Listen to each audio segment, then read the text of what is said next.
All right, guys, welcome back to Marlins 9.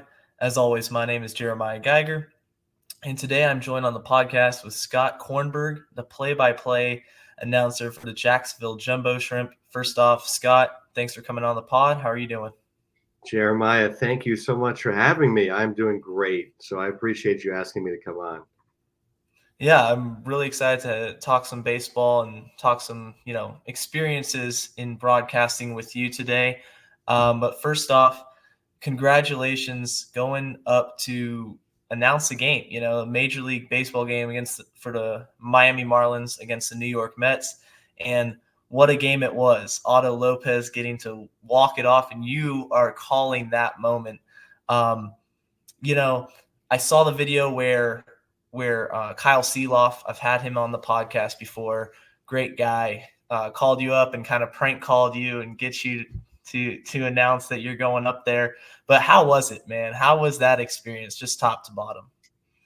It was everything. First off, thank you for the nice things to say. And it was everything that I could have imagined and then some. When you're in the minor leagues or you're a young prospective broadcaster like yourself, who does a really nice job, by the way, you you know the ultimate goal. I'm really grateful everywhere I've been, but the ultimate goal is to get to the major leagues and to to be asked to do that game in general did not have to happen, especially the way Kyle and Steven did that. That's something that's a memory forever. B, to get that game, or I should say, B, to get as many innings as they gave me speaks to how incredible of a person Kyle Seeloff is. C, to get that game where the Marlins are not a very good offensive team. And I think everybody thought that the game was over when it was 7-2, and certainly when it was 9-5 in the ninth inning with Edwin Diaz coming in, and then to be able to get a walk-off call in your major league debut, it's a fairy tale for me. Absolutely a fairy tale. And I think it speaks to the class of Kyle, the Marlins radio network, Steven, and honestly, a great deal of luck because it could be a lot of other people. And for some reason, they asked me to do it. And all I tried to do was be the best I could possibly be that day. And I hope it was enough. It was an absolute thrill to be there. Oh, I'm sure it was. Like, listening to the call, it was a great call, and you said it, just an awesome game to do it in.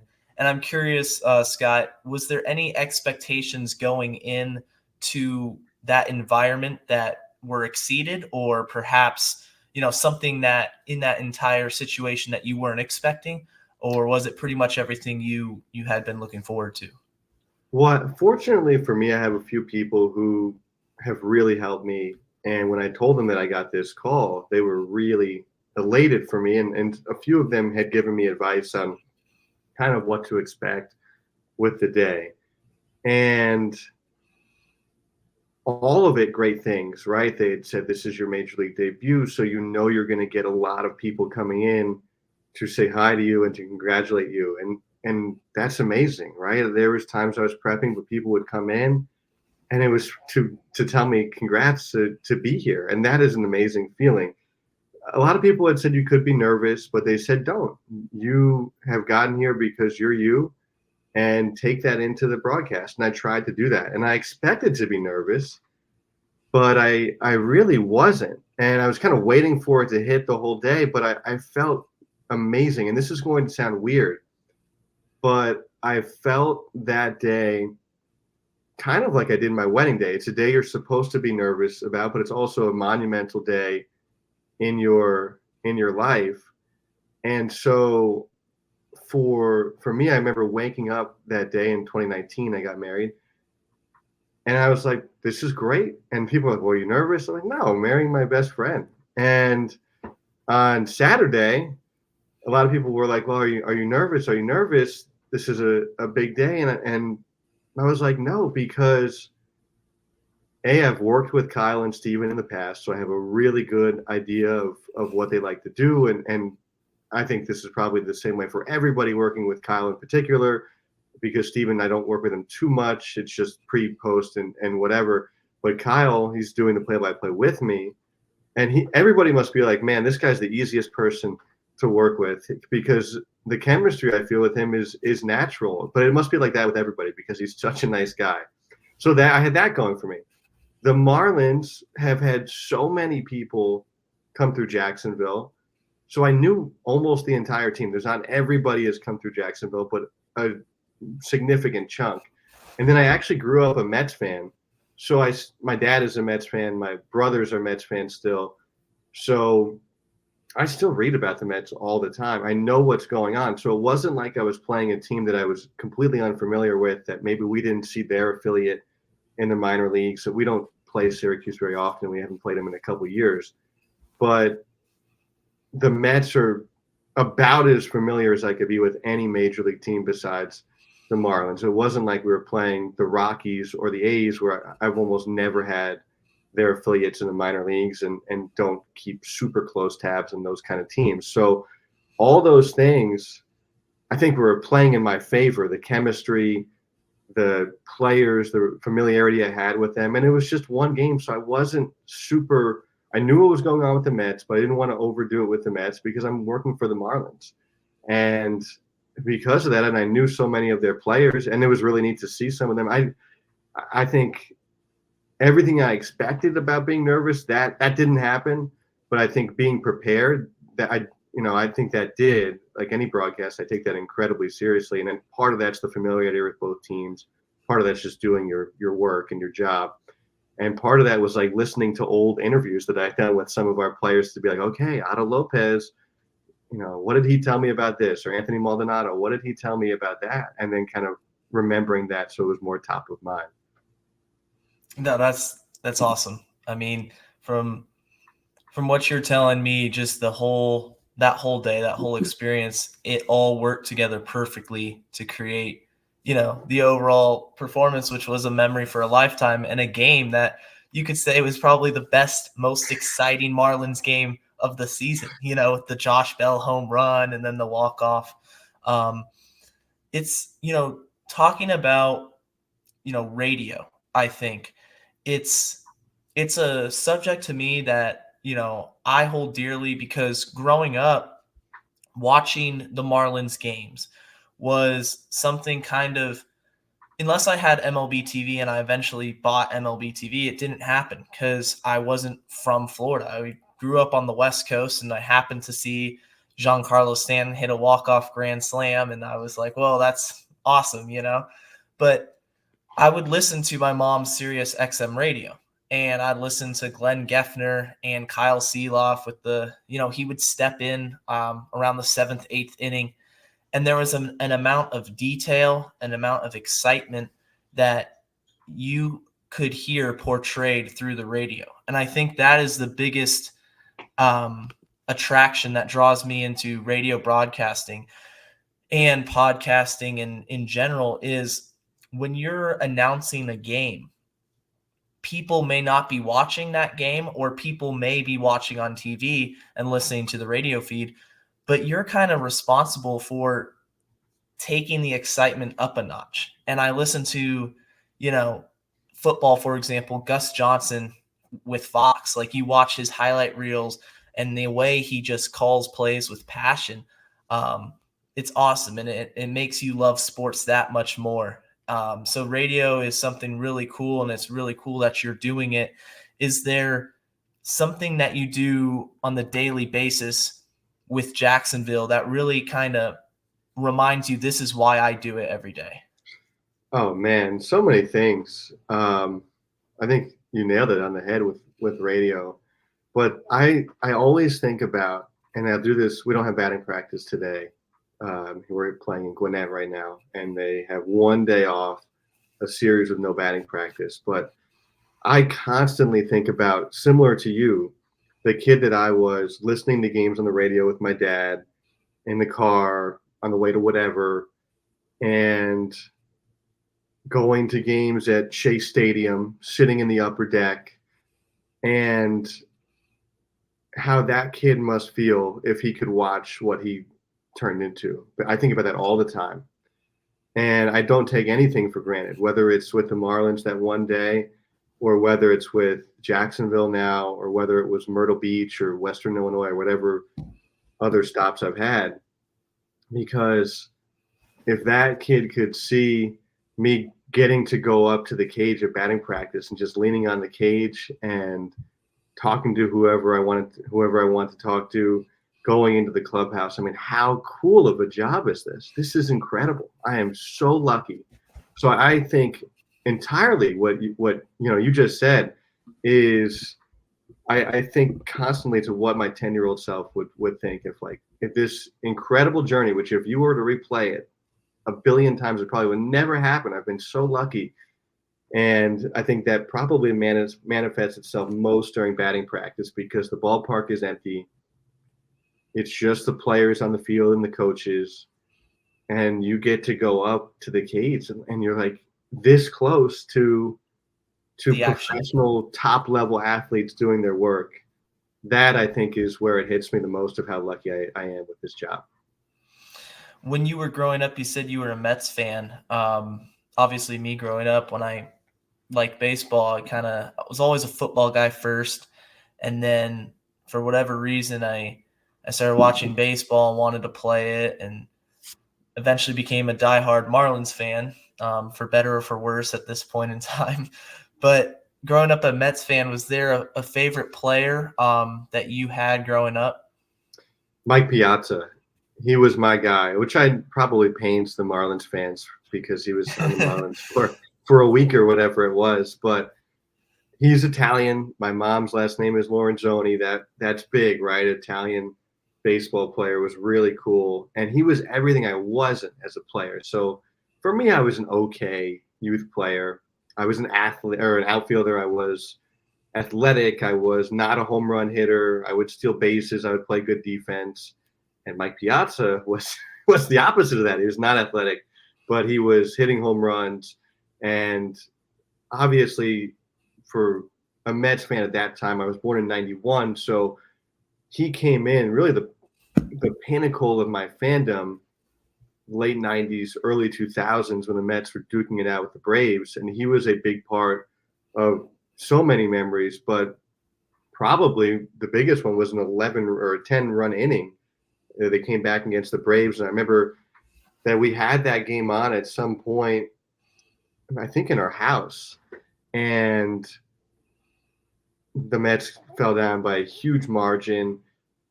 And so we left to go, I think it was to Sears, which I don't even know if they exist anymore, to look at some appliance, which is not very fun. And we had the game on the radio, and the Mets started making this incredible comeback. And Mike Piazza had this 3-run home run to cap this 10-run inning and this amazing comeback against your most hated rival. And I remember during this rally, we had pulled into the parking lot, and my dad refusing to get out of the car. My mom wanted to go in, and my dad was like, "No, this is amazing." And then that happened, and what a memory. There's a lot of those things that stick out to me from being a fan, which is why you get into this, right? I don't think you have to work for the team that you root for growing up. I'm a Marlins fan now forever for everything they've done for me, and certainly for Saturday. But for the Mets, they obviously hold a pretty dear place in my heart. I still follow them quite a bit, and there's a lot of memories just like that one that I remember just vividly. It's one of those weird things you don't have to remember a ton from your childhood, but that is one I remember, and he was certainly my favorite player. The Mets, whenever they play the Marlins on TV, I tend to go to the Mets their TV broadcast. I really enjoy listening to Gary Cohen and Ron and those guys over there because of the way they kind of just tell stories, and they're not as biased as so many announcers these days on TV, especially. You'll see guys just go up, and if it's a lack of preparation or just passion for their team, which I can't fault them for, but the Mets announcers, it's funny. It's like I will watch Miami broadcasts, or I'll put on the TV and I'll listen to Kyle Seeloff's radio feed over the screen. But when the Mets and the Yankees play, I'll switch. My grandpa's a Yankees fan, so listening to Michael Kay and company over there. It's always a classic. But you have the Marlins now, and working in their AAA system, announcing games for the AAA team. You mentioned you see these guys come through the system, and you see them, right on the precipice of making sometimes their major league debut, or whether that's coming back for a rehab assignment. Um, are you at any part of when they get their call up? Do you see like their emotion, the next day or the day of? Like, how awesome is that to witness? It is awesome. So awesome. It is the best part about being at this level is seeing someone's dream come true, whether it's myself as the broadcaster, or whether it's like in that video with Kyle, or whether it's a player or coach, manager, those guys too, right? They're trying to get up there. So sometimes you don't see it because Eli Villalobos, for example, funny story of how that one happened. He was sleeping, and it was like 11:30 midnight at night, and Darren Brown, the Jacksonville manager, called him, and Eli's like fumbling with his phone, like what is going on? And Darren asked him if he was sleeping, and he said yeah, and he said, well, you better wake up because you're going to go to Oakland in the morning and you're going to be a big leaguer or something along those lines. And so obviously I was out there for that, but that is a great story, right? Like Eli has told us that story. And there was a great story here in Gwinnett last year with Jeff Lindgren, who's with Jacksonville now. And this is a guy with a remarkable background. So he's from Champaign, Illinois. University of Illinois in Champaign. They did not recruit him. He was going to go to a junior college. Illinois State came in at the last second. They got him. He didn't really pitch very well in college, to be honest with you. His ERA was over 6, and the Marlins still drafted him. It's one of those like great scouting jobs by the Marlins. And they saw something in him. They made a few tweaks. He pitched very well, but then the pandemic rolls in. He's a late pick, so he doesn't have a lot of money. So he goes home to Champaign. He works with a strength coach, and then he's like, well, this is probably not happening. So he goes up to Chicago, where his now wife, then girlfriend is, and he takes a job at a Jeep dealership. And while this is going on, he works at this Jeep dealership 9 to 5 or whatever his hours were. And then in his girlfriend's house, in the basement, he had built his own kind of like mound, and he would throw into a net every night over and over and over again because he didn't know when he was going to pitch again, but he knew he wanted to be ready whenever that was. And he did that for months on end. And he trained in the middle of the night. He would work like a second job after his job at the Jeep dealership. And by the way, he does drive a Jeep. And we were in Gwinnett, third game of the season last year. I think Jacksonville had a crazy 13-12 win. And everyone's getting on the bus to come home to Florida. All of a sudden, Brian Miller, who briefly played with the Marlins, is now retired, gets on the bus, and he says, Lindgren's going to the show. And the respect that I think his teammates have for him, because they all sprinted off the bus to go into the clubhouse to celebrate with him. I mean, he's, very emotional, trying to call his parents. And they're at like Sam's Club, I think he said. And he's like, you need to get out of there because you don't need a large quantity of food. You need to fly down to Miami. I'm going to make my major league debut. And his teammates are swarming him. That is what makes this level so great. It is a tough level. There's a lot of bitterness because there are players who feel like they should be in the major leagues. They might be right. They might be wrong. But some of them are very bitter about it. And in some cases, you understand why. But when somebody gets that call, it is so cool to see the reaction from their teammates, from the coaches, because they know it truly is a dream coming true. That story you just told, Scott, it's like something out of a movie. It reminds me of that Dennis Quaid movie, The Rookie, where he gets the call up and the manager brings him in the office. And, to hear that from you, like, that's not just Disney, that's not just Hollywood. Like, these stories are actually real life. They're true. And these are real people, real emotions behind all that. And it's great to see. It's great to see. And if you're a fan and you care about the game, it really comes down to the game of baseball. I mean, you mentioned you played baseball growing up. I played baseball growing up, and I'm sure both of our dreams at some point or another were, we're going to make the major leagues. You're going to be that guy and you're going to hold the World Series trophy up. And, you know, but to have, a piece of baseball as in your life of calling these games and seeing these stories come true and being the guy making that announcement when a guy hits a home run, like you're the guy calling it. It's awesome. And it's inspiring. It's inspiring to a lot of people, myself included.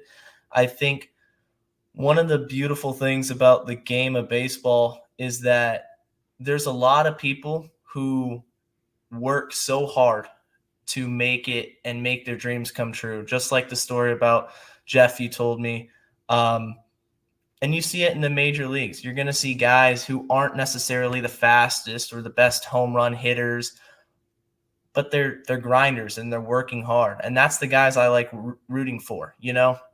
I remember watching Pablo Lopez when he made his major league debut a few years ago, and they had gotten him in a trade with the Mariners, and he was never really a top prospect guy. Even in Miami, he was never a top prospect. Like, oh, this guy's a no-brainer, gonna be an ace of a staff. And he put his head down, worked hard, and look where it got him. Like, that's the thing with baseball is you work hard for something, you can make it happen. No doubt. No doubt. And you had to have inspirations on the way, I think, too. You mentioned the Mets TV crew, Gary Cohen, man. I listened to him for years and years and years, and I got a chance to meet him Saturday. That was an amazing experience. But it's a combination of hard work, it's a combination of luck, but I think hard work also manifests luck. So for some of these players, and I think this is where, for Marlins fans, I know it's been tough, but I do think this is a really good regime that you've got in place in the front office. And I know there's been some frustrating things so far, but their reputation for finding hardworking players who maximize their skills and giving them the extra resources to make the major leagues, you don't have to look very far to see what the Tampa Bay Rays have done. And I know that's tough right now, but I do think that it's going to be painful, but I really hope that it's going to pay off because of what they've done in the past and what they want to bring, and kind of what we're seeing here a little bit in the minor leagues and some of the changes that are kind of coming in. So that, I think it's a combination of a lot of things, but it certainly starts with that work ethic. It certainly starts with having people in place to lead you, to teach you, to inspire you, to mentor you. And, for the Marlins, Otto Lopez is a great example. The Giants just dumped him, and the Marlins were like, this guy is interesting. He could play everywhere. He's never really been given a shot, but at the very least, if he's a utility infielder, we've got something here. And he's made some changes. And clearly, when he was in Jacksonville, I mean, nobody can get him out. He batted .556 over a couple weeks.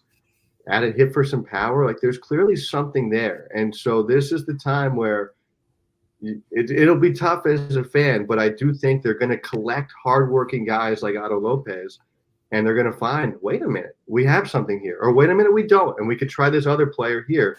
But they're just looking for those attributes, those intangibles that you can't teach. Either you have it and you work really hard, or you don't. And the people who do, I think they're going to put the resources in place to maximize their skills for those who want to give everything they possibly can to make their dream come true. That is my hope. We'll see how it pans out, but no doubt there are incredible, inspiring stories. Obviously, when teammates react like they do for a Jeff Lindgren or Anthony Maldonado or somebody like that, it shows you the esteem they have for their peers. And I think that tells you a lot as the broadcaster or as a fan of how they are viewed internally in their own ecosystem. I was about to mention Otto Lopez as a prime example of somebody that, was essentially given up on by the Blue Jays and the Giants and his third major league team. And he makes it happen. He's making the most of his opportunity. And you love to see that no matter what. A guy just essentially say, I'm here and I'm going to continue hitting until I don't, like Dane Myers, another example of a guy, former two-way player, he was a pitcher, in college with Rice, not a big baseball university, not in the major conference, and kind of getting older. And a lot of people could have told him, hey, like, give up, like, you're not a pitcher, you're not going to make it. No, he starts hitting and is now driving in runs for the Miami Marlins. Like, it's awesome. It's awesome to see. And I agree with you. I agree with you that there is going to be light at the end of the tunnel for Marlins fans. I think a lot of people right now have the mentality of win now or everything is a failure, and going into the season, full transparency, I wanted the Marlins to win now. I thought they could have made some additions.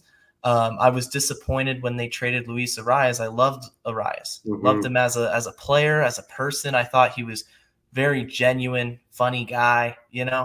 I thought they could have built around him, but what's done is done, and that's the mentality I have. Is I still love this team. I care about this team. Baseball is still baseball. I'm still the beauty of the game is still there. And there is going to be a day when the Marlins will return to the postseason. Like, it will happen. You just have to have some patience. Because at the end of the day, if you have a group that cares on the field, that's what's going to translate into wins. That's what's going to translate into results. Not players who just care about money or accolades, but guys who care about baseball. I think that is ultimately the key. Front of the jersey. You're looking for those front of the jersey guys. And I feel for Marlins fans, Luis Arias, what a player. And he's like everything we want as a player. Like you said, his personality is amazing. I don't know him personally. He never came through Jacksonville, but heard amazing things. And just like in an era in which everyone's just trying to hit 500-foot home runs, the fact that he's got the slowest bat speed per StatCast that they released this week, but he's just dunking in hits and the contact orientation, I love it. But I think this front office, they came in and they looked at a team that last year had some incredible games, similar to Saturday. And in the overall body of work, I don't want to use the term luck because then people dismiss it, but it was hard to repeat what they did last year. It's hard to win so many one-run games.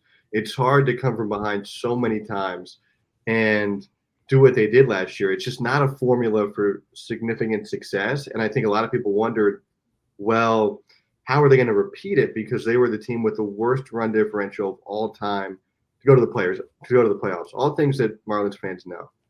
And I can certainly see the side of fans and probably some people in the front office, I don't know, wanting to be like, well, we still made the playoffs. We still have these guys. Why don't we want to do it? But my guess is they looked at the farm system, which is not highly ranked, and they said, this is going to be really difficult to pull off. Maybe let's see what happens. And they did obviously not get off to a very good start, and they've made their decision. Like you said, what's done is done. And so it'll stink in the short term, I think, because nobody wants to lose Luis Arias. He is a great player to have on your team. We'll see what kind of moves they make. Obviously, I think in AAA, our players are excited about the potential opportunity that's in front of them to potentially showcase themselves to be a part of the next Marlins winning team. And I think for fans, at some point, hopefully this will bear fruit, but I think the goal is to get a bunch of really talented players that you could constantly have a churn. And the previous front office, I don't know if they felt the same way about the minor leagues because they were always throwing in other prospects and deals and just kind of making trades with young players who were talented for guys who, like Jacob Stallings, not to single him out, but he comes to mind as a guy who was going to be difficult to repeat what he had done in Pittsburgh, and he didn't, and they traded two young players for him who I don't really think have panned out, but that was kind of a pattern. And so it's two different ways of looking at your minor league system. And the Marlins are not going to be like the Mets. They're not going to be like the Yankees. They're not going to be like the Dodgers. And like any other team, the 25 other teams that don't spend at that level, you need to have really good players in the minors. And I think that's what this front office wants to do. I just did an episode on the podcast with Alex Carver from Fish on the Farm, big minor league coverage guy, one of the best out there on Marlins Twitter. And we broke down the Marlins top 30 prospect system. It's an extensive episode. But last question before we get out of here. From top to bottom, as you look at, AAA and guys you've seen cycle through, whether that's come down from the majors and play in AAA and are still have an opportunity to go back up, or if it's somebody that's playing down there just waiting for an opportunity, who are one or two guys that you're excited to hopefully see contribute to the Marlins big league club? Well, selfish answer, Troy Johnston. I do a podcast with him.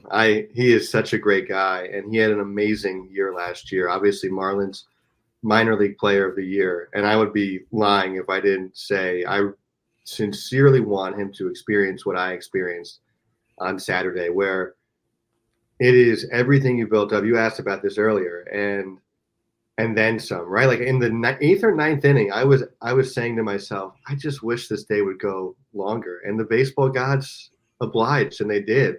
And I want him to experience it. I want all of our players to experience that. First off, almost everybody in that clubhouse is a joy to deal with. So for Troy to have the year that he had last year, to not get a shot, among a few other people that I really think that deserved a shot the last few years, to be honest with you, I know he's off to a not great start, but I'm really excited to see what he does the rest of the way, and I think he's a major league player. I sincerely believe that. So for him, I want him to get that shot because I think he's a guy Marlins fans could root for.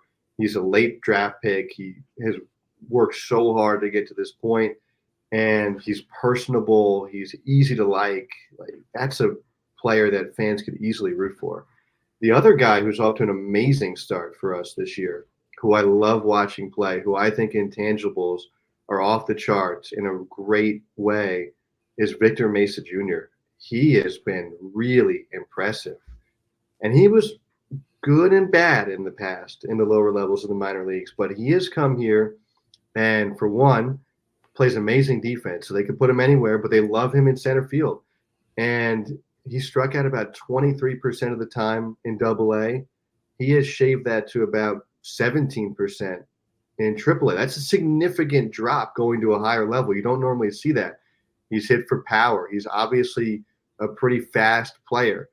They've put him all over the lineup to try to challenge him. I don't think he'd hit leadoff much in the past, and he's responded in every way. And personality-wise, he is the rare player who kind of blends in with any sort of group in the clubhouse.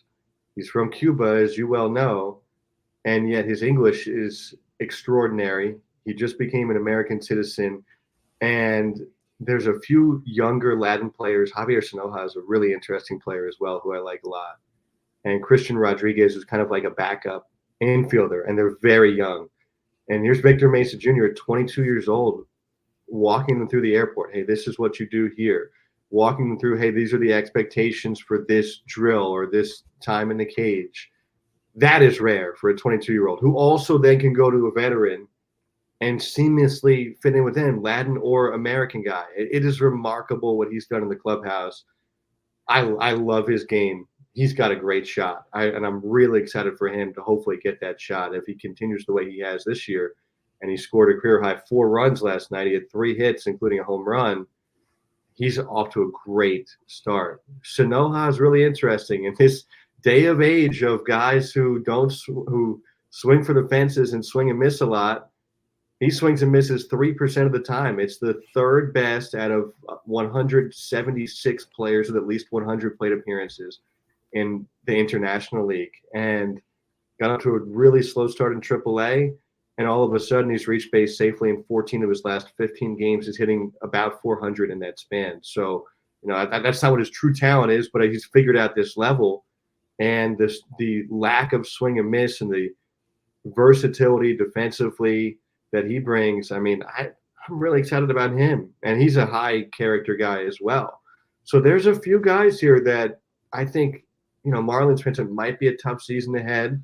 They're playing much better of late, though, which is fantastic. So maybe they will, keep playing better and get back in the race. But I do think, regardless of what happens the rest of the way here, there is an interesting collection of players who work incredibly hard here, as we talked about earlier, who are getting those really good resources and starting to maximize those skills. The Johnstons, the Mesa Juniors, the Sonojas, Jonah Bride was a pickup that he has been so good. I don't know what he is in the major leagues, but here he's clearly incredible. Anthony Maldonado, really, really interesting pitcher. Eli Villalobos, really interesting. A guy out of nowhere who's been great recently is Elvis Alvarado, who throws like 100 miles per hour and used to be an outfielder at one time. So, yeah, there's interesting pieces here, and I think they're going to get a shot, and that's kind of exciting for me to see personally, but I think it's going to be cool for Marlins fans to see how they maybe fit in, and if they do, it's like, whoa, we didn't know we had something here, but now we do. I encourage all Marlins fans, if you're listening or watching this on YouTube, pay attention to the minor leagues, because ultimately that is where it starts. You're going to see the next competitive team, the next playoff team from the Marlins. They're going to have a bunch of guys down in single A, double A, triple A. Like, these guys are going to come up through the system. And especially in a season like this, where the results on the field aren't necessarily, what we want, what we expected. You have to look at the bright side of things. You have to look at what is coming up. Victor Mesa Jr. absolutely tearing it up, and a lot of fans are starting to finally catch on. Troy Johnston, a guy who, if you're following the team, you're going to be like Scott and me and say, give this guy a shot. I've been very adamant that, give him a shot. Like, what more does he have to prove? I thought at the beginning of this season, before he even took an at-bat in 2024, he should have got a shot. So hopefully he does sometime this season. It's the perfect season to do so. But yeah, guys, go out, pay attention to the minor leagues, and go to the games, like, if you can. I'm stationed in North Carolina, so not a ton of opportunity to go to a Marlins games, but I did go to a Durham Bulls game just the other week, and it's a great atmosphere, and I'm sure Jacksonville is the same way. Baseball's beautiful, baseball's awesome, and if you're watching the podcast, you would probably agree with me. So I want to thank you again, Scott, as we're gonna get out of here. It's been a pleasure talking baseball with you. Jeremiah, thank you. It was a pleasure talking with you as well. And yeah, I what a day. And I'm grateful you had me on to talk about it, because it is something that I'm still, just amazed, and I feel so lucky about. And I'm incredibly grateful for the opportunity.